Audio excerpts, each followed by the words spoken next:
Bandeko bako sabino te ke Kabila mutu ayaka na Barwande na Kinshasa. Bakoma koko sabino po ba bombama na sima ya Kabila le père. Bandeko na ngai. Na yebsibino ke na 1969 Mobutu apesaka pouvoir pa ya Barwande. Apesaka yango epa ya Bartos Barthélemy Bisengimana Rwema. Apesaka yi pouvoir asala onyoso ya lingi. Na banzi boyoka M. Ngwanda yepa lobaki ke Mobutu ba imposaki ye atia directeur du cabinet Bartos Barthélemy.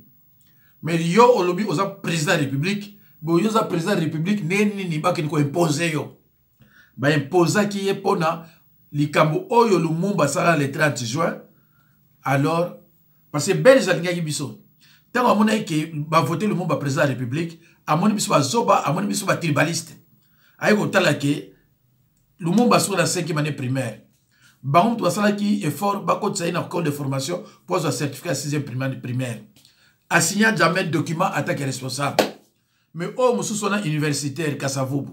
Mais non, a sala ki tout à cause de Lumumba, ye Kasavubu a ko président de la République. Lumumba tango comprendre ki yango ke tango roi bodo ko ya ba ko fala na Kasavubu eza yete amona ke non baza valeur moko te. Yango na a beta ki discours moko sans protocole yeba attaque barbare et pesi mon bolo roi bodo est humilié. Alors et payi ba belge ba destinaki ba bien siko biso tokola sabino.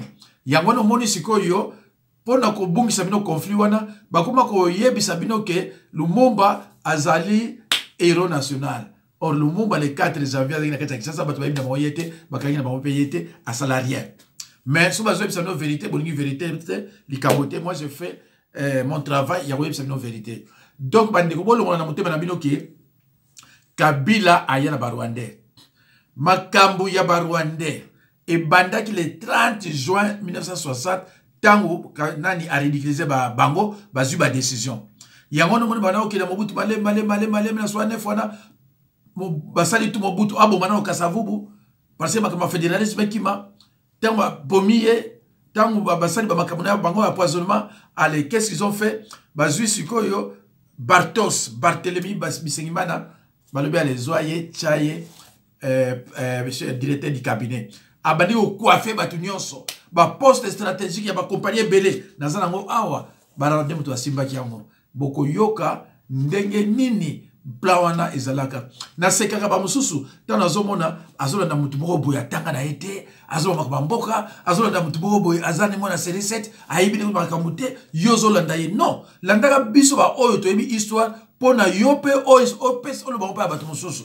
Alors ce qui yo lingi to ba histoire mboka te ndeko kotala kanga te parce que naza aimé na monde entier parce que na monoko oyo vérité mte bimaka na yaka pona kofinga batu te mais na yaka pona ba vérité ya mboka ndenge ezalaki soki toza na souffrance na misère lelo c'est Mobutu et nani Lumumba. Bon Lumumba to pesa bon 20% mais combien mais oyo penza a bebisi mboka na ndenge kosakana te akuti na ba compagnie nyonso ba dispensaire ali ba mituka et même ba travailleurs basi na bango na bango ezali Mobutu tangoye abomi tout pour ma tadi ba bato ateki erzayi donc yebite ba mbongo ebele bato bazo souffrir yazo ya kosala anniversaire na ye a na poto na salle ya moins de 5 minutes pour bato nyonso balandango na kosala plus de 200 vidéos je crois car pour expliquer avec des preuves Mobutu nenga zalaki na zana misusu awawa Mobutu est né à Brazzaville de parents togolais. Merci.